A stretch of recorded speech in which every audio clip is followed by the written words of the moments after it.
என்ன சேலஞ்ச் பண்ண போறோம்னா எஸ் ஆர் நோ சேலஞ்ச். பாஸா எல்லாமே ரெடி பண்ணிட்டு எப்படி விளையாடணும்னு சொல்லல. இங்க பாரு, இப்போ நாங்க ரெண்டு பொருள் பின்னாடி காட்டுவோம். சரி. நீ எந்த பக்கம் எஸ் சொல்றியோ அந்த பொருள் உனக்கு, எந்த பக்கம் நோ சொல்றியோ அது உனக்கு இல்ல. ஓகேவா? அது எந்த பொருளா வேணாலும் இருக்கலாம். சரியா? சரி.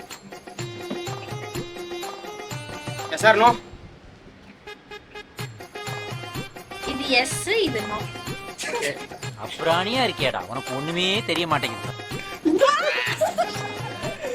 பச்சை மிளகா ஆரஞ்சு சாப்பிட போறாங்க. ஒரு பைட் தான் பண்ணுங்க. சரியா? ஃபுல்லா கிடையாது. ஃபுல்லால சாப்பிட முடியாது. ஒரு பைட் தான். பச்சை மிளகா நம்ப மாட்டீங்க, பச்சை மிளகா தான் ஆத்தி சாப்பிட போறாங்க. ஒரு பைட் தான் பண்ணுங்க. என்ன ஒரு ஆனந்தம் அந்த கரடி முஞ்சனுக்கு. ஏய் அப்படிலாம் கொஞ்சலாம் இல்ல. அக்கா ஃபுல்லா சாப்பிடணுங்க, ஏமாத்த கூடாது. தெரியுது, நீ மூடு. ஃபுல்லால சாப்பிட பச்சை மிளகாய். அதெல்லாம் இல்ல, ஏமாத்த கூடாது. Start the music. Okay okay okay. ஏய் உடனே துப்பிட்டு அப்படிலாம் துப்ப கூடாது, முழுங்கிடணும். இவளை இப்படியே விட்டா சரிப்பட்டு வராது. இவளை போட்டு தள்ளுறா, உள்ள போயிரு. கேஸ் நீ நடத்து.